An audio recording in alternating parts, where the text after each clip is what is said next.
Imagínate lo aterrador que sería si estuvieras profundamente dormido en tu propia casa a medianoche y de repente te despertara una linterna brillante apuntando directamente a tu cara. Abres los ojos y te das cuenta de que una persona enmascarada te está apuntando con una pistola directamente a la sien. Él dice tu nombre y sisea entre dientes apretados: cállate o te mato y desapareceré en la oscuridad. Ese es el terror que los habitantes de California tuvieron que soportar durante décadas, después de que la policía se viera impotente para atrapar a este criminal astuto y perverso. El criminal enmascarado es conocido por muchos nombres diferentes: el merodeador de Visalia, el violador del Este, el acechador nocturno, el asesino del nudo de diamante y, más recientemente, el asesino del Golden State. Bajo cualquier nombre, este criminal sembró el terror entre la población durante mucho tiempo y se convirtió en uno de los asesinos más prolíficos de la historia de Estados Unidos. A veces atacaba diferentes casas en noches consecutivas. Otras veces regresaba al mismo vecindario, tan a menudo que los residentes tenían que poner letreros de venta en sus casas y dormir por turnos. Durante 12 años, desde el primer caso en 1974 hasta el último conocido en 1986, el asesino del Golden State atacó más de 120 casas, violó a 50 personas, asesinó a 12 víctimas inocentes y arruinó la vida de innumerables personas más. Sin embargo, debido a que su periodo de terror ocurrió antes del desarrollo del sistema 911, cámaras de seguridad, avances en análisis de ADN e Internet, la policía no pudo atrapar a un criminal tan audaz, astuto y meticulosamente planificado como él. 44 años.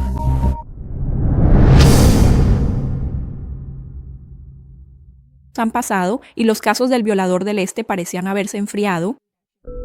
Todas las investigaciones sobre él llegaron a un callejón sin salida. Él no dejó ninguna huella dactilar. Su ADN tampoco coincidía con nadie en la base de datos genética de la policía. Recompensas en efectivo por información sobre él no llevaron a ninguna parte. Todo cambió cuando la policía usó un nuevo método, un sitio web de genealogía. La policía tomó una muestra de ADN de la escena del crimen de 1980 y la ingresó a GETMath, una base de datos genética pública. El análisis de ADN arrojó una coincidencia. El resultado reveló al tatarabuelo del asesino. Durante los siguientes 4 meses, los investigadores construyeron cuidadosamente un árbol genealógico y el resultado final los llevó hasta la puerta de Joseph D'Angelo, un ex policía y empleado de almacén recién jubilado. ¿Tenía 72 años? Joseph James D'Angelo nació el 8 de noviembre de 1945 en Nueva York. Su padre era sargento del ejército. Tenía 2 hermanas menores y un hermano menor. Cuando era niño, Joseph presenció cómo 2 pilotos violaban a su hermana de 7 años en un almacén en Alemania Occidental, donde su padre estaba destinado.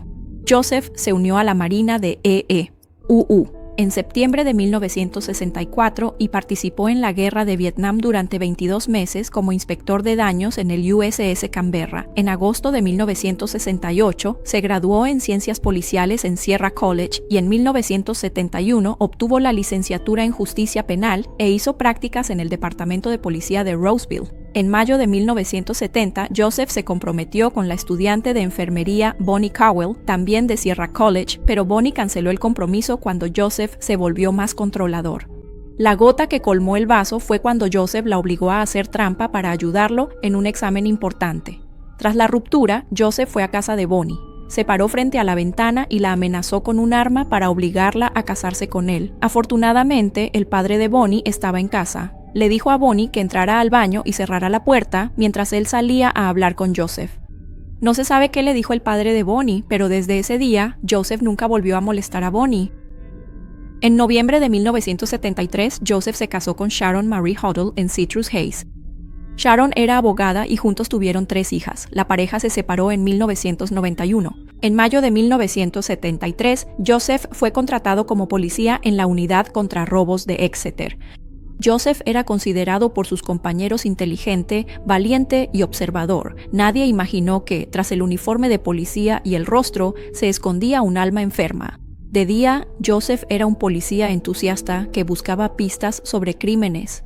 De noche, se convertía en un ladrón que irrumpía en casas. El primer robo fue el 19 de marzo de 1974 en Visalia, California, cuando se robaron $50 de una alcancía. Este robo marcó el inicio de una larga serie de crímenes cometidos por uno de los delincuentes más notorios de la historia de Estados Unidos.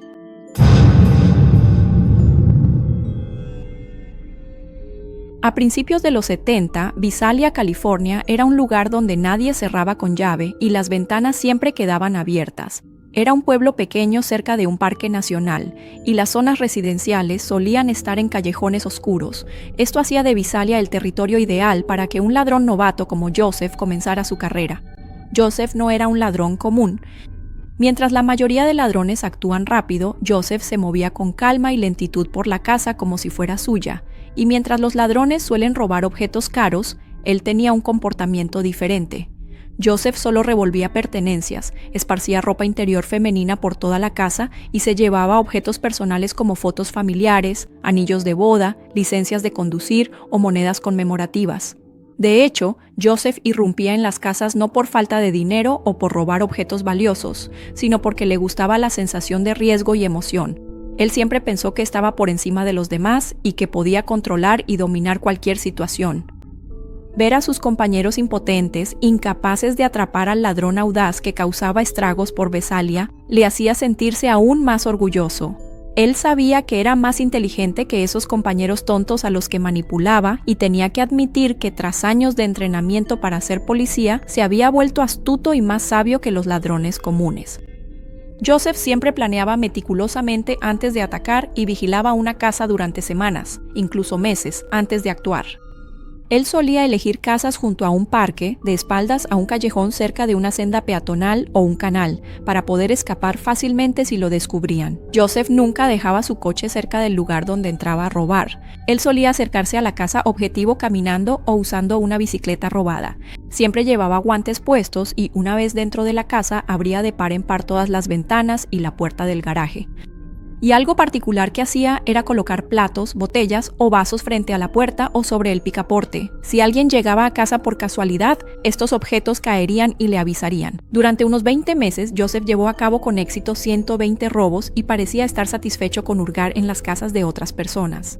Sin embargo, a las 10 de la noche del 3 de febrero de 1975, mientras merodeaba por la casa número 532 de la calle Whitney, Joseph vio a una joven hermosa. Esa chica era Beth Snelling, de 16 años. La imagen de una joven hermosa vestida con ropa de dormir despertó un demonio oscuro y reprimido en Joseph.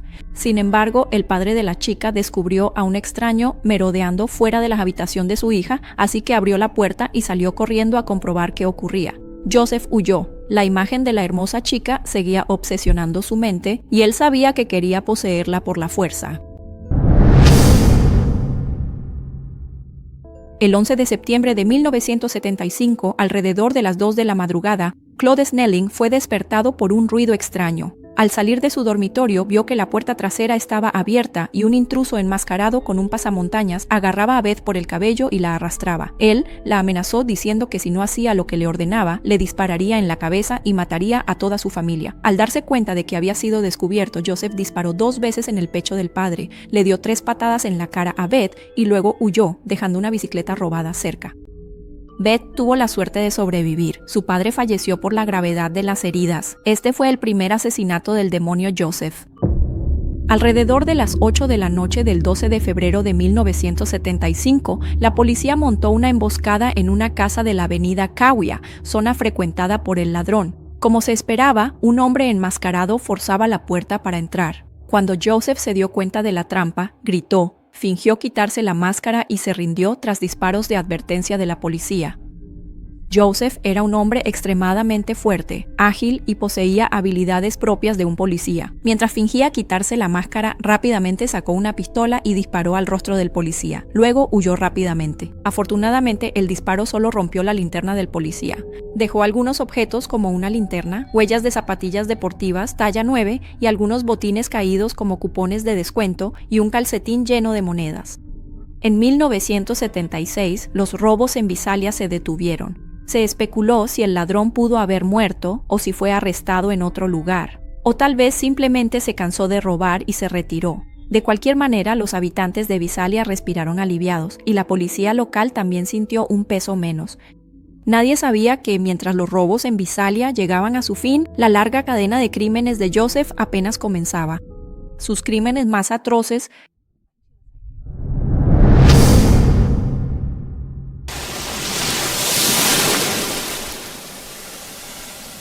En 1976, Joseph fue transferido para trabajar en el Departamento de Policía de Auburn, en Sacramento. Sus crímenes se volvieron cada vez más graves. El robo ya no lo satisfacía, así que Joseph comenzó a violar y asesinar cada noche en la propia casa de sus víctimas. Se le conocía como el violador del este porque atacaba principalmente en la zona este del condado de Sacramento, a lo largo de la costa de California. Joseph se volvió cada vez más sofisticado y temerario. Al principio, solía elegir a mujeres que vivían solas o madres solteras con hijos pequeños. Seleccionaba barrios de clase media con casas, especialmente las cercanas a senderos, lindando con el bosque, parques o con la espalda a un callejón oscuro. Joseph dedicaba semanas, incluso meses, a familiarizarse con el terreno, acechando la casa y observando los hábitos de las víctimas. Para centrarse en una, solía entrar para prepararse. Apagaba las luces del porche y dejaba abierta la cerradura de una ventana. Escondía cordones o cuerdas bajo el colchón para tenerlos listos. Quitaba las balas de las armas si las había y recorría estudiando la disposición, examinando fotos y memorizando los nombres de la víctima y sus familiares. Días antes de ser atacadas, las víctimas escuchaban ruidos extraños fuera de la ventana o recibían llamadas inquietantes en las que la persona permanecía en silencio y luego colgaba. Joseph era un criminal astuto, era audaz, pero nunca arriesgaba su vida atacando sin prepararse de antemano. Conocía de memoria las rutinas diarias de sus víctimas, sabía exactamente cuándo sus familiares las visitarían y cuándo estarían solas. Debido a sus artimañas y meticulosa planificación, aunque descubierto varias veces, siempre lograba escapar con éxito. El método delictivo del violador del este consistía en que entraba por la ventana, despertaba a la víctima dormida con una linterna y la amenazaba y controlaba con una pistola o un cuchillo. Luego, la víctima era atada con cuerdas, generalmente cordones de zapatos que él ya había escondido. Luego les vendaba los ojos y les metía un pañuelo en la boca y violaba a la víctima durante varias horas seguidas. A diferencia de otros delincuentes, Joseph era descarado y audaz como ningún otro. A menudo atacaba a las víctimas sin llevar pantalones y pasaba horas dentro de la casa con la víctima en lugar de actuar rápidamente y huir. Violaba a la víctima, luego caminaba por la casa, revisaba armarios y cajones, incluso iba a la cocina a preparar comida, abría la nevera para buscar fruta, bebía cerveza y después volvía a violar a la víctima. Por eso, las víctimas aterrorizadas porque no podían saber si él seguía dentro de la casa o no. A veces, en medio del ataque a la víctima, él se detenía y rompía a llorar desconsoladamente. En ocasiones enterraba la cara en la almohada y gemía, «Mamá, quiero parar». También había veces en que apretaba los dientes y gritaba, «Bonnie, te odio». Aunque al principio solía apuntar a mujeres solteras o con hijos pequeños, después de que los medios de comunicación informaron que el violador normalmente solo atacaba a mujeres solas, él inmediatamente cambió a atacar a parejas casadas para demostrar que no había nada que no se atreviera a hacer.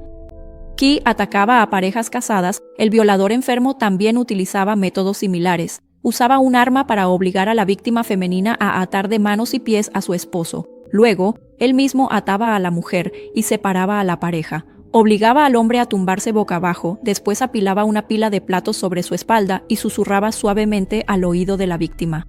Amenazaba diciendo que si escuchaba cualquier ruido dispararía y mataría a ambos esposos de inmediato.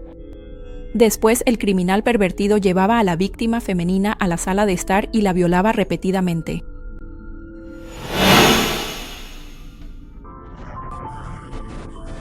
El 3 de noviembre de 1976, ante la presión de la opinión pública por los ataques consecutivos del violador del este y la impotencia de la policía, las autoridades locales organizaron una reunión comunitaria para calmar el miedo y ofrecer consejos que ayudaran a los ciudadanos a protegerse a sí mismos y a sus familias ante el terror provocado por el criminal desquiciado.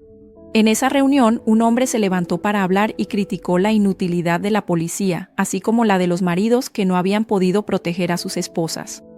Él declaró en voz alta que, si el pervertido se acercaba a su casa, lo mataría.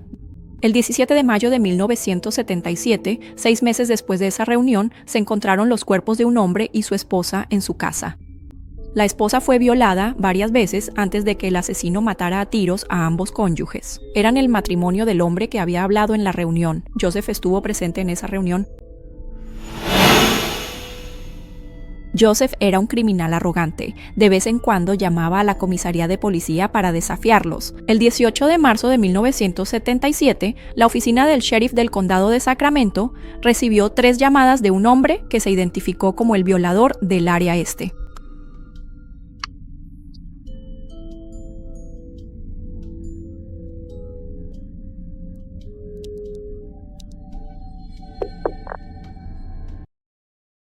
La siguiente víctima fue atacada. No solo llamaba a la policía para desafiarlos, sino que ese demonio llamaba a las víctimas a sus casas, a sus lugares de trabajo, meses después de haberlas atacado.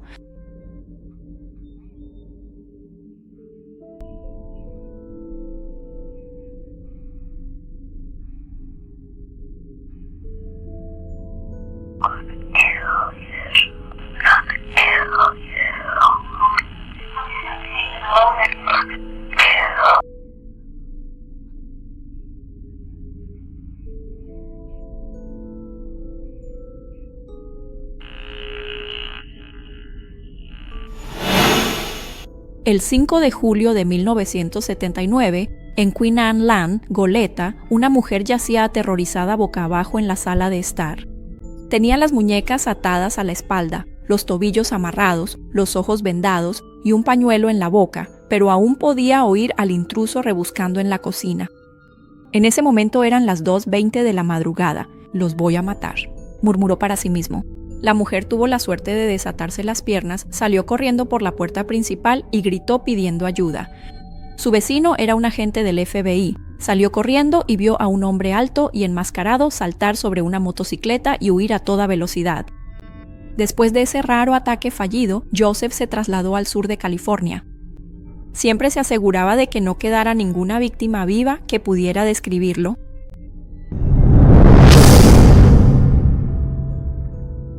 En 1979, Joseph fue arrestado por robar un martillo y repelente para perros y fue despedido del departamento de policía. Esto lo volvió más desquiciado. En la mañana del 30 de diciembre, policía acudió a casa Dr. Robert Offerman tras recibir una llamada de emergencia. Una mujer estaba de pie frente a la casa, llorando. «Hay 2 personas muertas dentro», dijo. «Cuerpos están en el dormitorio».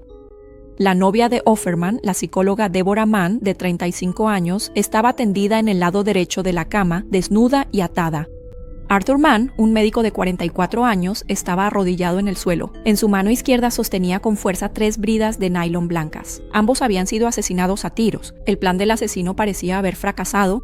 Arthur Mann pudo haberse soltado las ataduras y se lanzó contra el atacante, pero desafortunadamente ambos fueron asesinados a tiros por el asesino. Los detectives procesaban la escena del crimen, caminaron alrededor del cadáver de un pavo envuelto en plástico que había sido arrojado al porche. En algún momento, el asesino había abierto la nevera y se comió la cena de Navidad que le quedaba a Offerman. Ese fue el comienzo de un nuevo y mortal capítulo en la historia del asesino nocturno.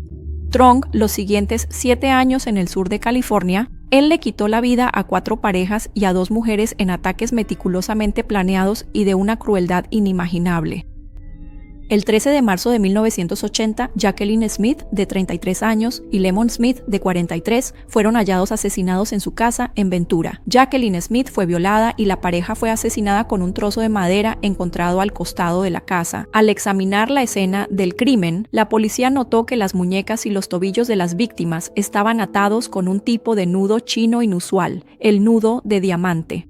En ese momento, la policía comenzó a sospechar que el asesino nocturno del sur de California era también el violador del este de Sacramento, ya que se había encontrado un tipo de nudo similar en las escenas de los crímenes en Sacramento. La policía intentó descifrar el significado del nudo y ver si podía decirles algo sobre el origen del asesino, pero los investigadores dijeron que no pudieron sacar ninguna pista concreta. El 19 de agosto de 1980, Kay Harrington, de 24 años, y Patrice Harrington, de 27 años, fueron encontrados muertos a golpes con una porra en su casa, ubicada en una zona acomodada de Dana Point. Patrice Harrington también fue violada. Aunque los moretones en las muñecas y los tobillos de las víctimas indican que habían sido atados, no se encontró ningún arma homicida ni cuerda en la escena del crimen. La pareja Harrington solo llevaba 3 meses de casados cuando fueron asesinados. El hermano de Kay Harrington era una persona sumamente adinerada. Tras la muerte de su hermana, gastó más de $2 millones para apoyar la Propuesta 69 de California, que permite la recolección de ADN de todos los delincuentes graves en California, con la esperanza de poder encontrar al asesino y hacer justicia para su hermana. El 27 de julio de 1981, Cherry Domingo, de 35 años, y Gregory, de 27, se convirtieron en la 10ª y 11ª víctimas del asesino nocturno. La escena de los crímenes era similar. Las mujeres eran bellas y delgadas, con las manos atadas a la espalda y el suelo lleno de huellas de zapatillas Adidas talla 9. El 4 de mayo de 1986, el cuerpo de Janelle Lisa Cruz, de 18 años, fue encontrado tras ser violada y golpeada hasta la muerte con una porra en su casa en Irvine. Su familia estaba de vacaciones en México en el momento del ataque. Janelle fue la última víctima conocida del asesino en serie. El caso se enfrió durante muchas décadas. Sin embargo, muchos detectives aficionados continuaron investigando el caso y Michelle McNamara fue una de esas detectives. Ella fue quien acuñó el apodo de Golden State Killer, el asesino del Estado Dorado, durante la investigación del caso. Su libro titulado I'll Be Gone in the Dark fue publicado en febrero de 2008 y se convirtió en uno de los más vendidos del año. Después de 44 años, el 24 de abril de 2018, Joseph D'Angelo fue arrestado. Este fue el primer caso resuelto gracias a un sitio web de genealogía. El ADN del sospechoso fue rastreado a través de una base de datos de genealogía. Para identificar a D'Angelo, los investigadores redujeron la búsqueda basándose en la edad, la ubicación. Lo siguieron y recogieron su ADN de una servilleta desechada en el 29 de junio de 2020, Joseph D'Angelo se declaró culpable de 13 cargos de asesinato en primer grado. No pudo ser acusado de violación ni robo porque el plazo de prescripción de esos delitos había expirado. Debe cumplir múltiples cadenas perpetuas consecutivas y nunca podrá recibir libertad condicional. La detención de Joseph D'Angelo fue aclamada por la opinión pública y animó a departamentos de policía a usar bases de datos de genealogía para resolver casos. Sin embargo, algunos expresaron preocupación por la privacidad, datos genéticos y acceso policial en la era digital. Del 18 al 20 de agosto de 2020, Joseph compareció ante el tribunal frente a los sobrevivientes de las violaciones, sus familiares y los familiares de las personas que él había asesinado. Aunque el demonio finalmente tuvo que pagar por sus crímenes, las heridas que causó permanecerán para siempre en las víctimas y sus familias.